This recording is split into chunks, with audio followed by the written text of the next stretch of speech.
ఒకసారి. యెషయా గ్రంథం 3వ అధ్యాయం 10వ వచనం. మీకు మేలు కలుగునని నీతిమంతులతో ప్రవక్త ద్వారా దేవుడు ఏమని చెప్తున్నాడండి? మీకు మేలు కలుగునని నీతిమంతులతో. ఎవరికి మేలు కలుగుతుంది?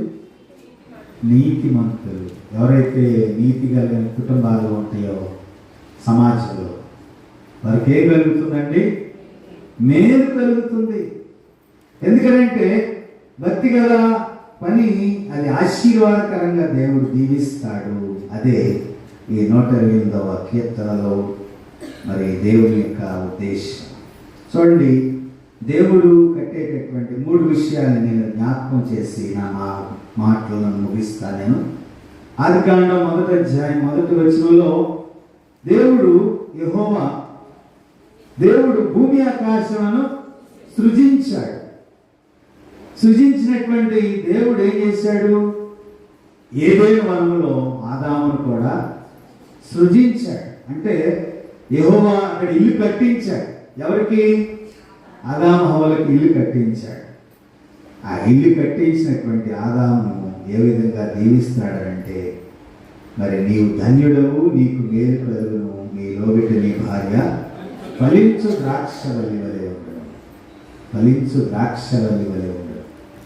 ఎందుకనంటే యేసుక్రీస్తు ప్రభువారు మరి మనకు చెప్పారు. యోహాను సువార్త 15వ అధ్యాయంలో చెప్పారు, నేను నిజమైన ద్రాక్షవల్లిని, తీగలు మీరు ఎవరు నా యందు నిలిచి ఉందరో నేను వారి యందు నిలిచి, నాకు వేరుగా ఉండి మీరేమి.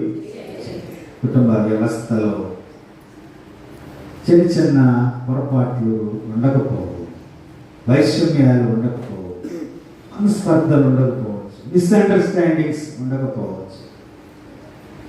కాబట్టి వాటన్నిటిని మనం అధిగమించాలంటే ఏం చేయాలి? ఒకరినొకరు క్షమించుకోవాలి, ప్రేమను కలిగి ఉండాలి. అంతేకాకుండా మరి భోజనము బల దగ్గరికి వచ్చేసాక అవన్నీ ఏమైపోవాలి? క్షమించబడాలి. క్షమించబడాలి.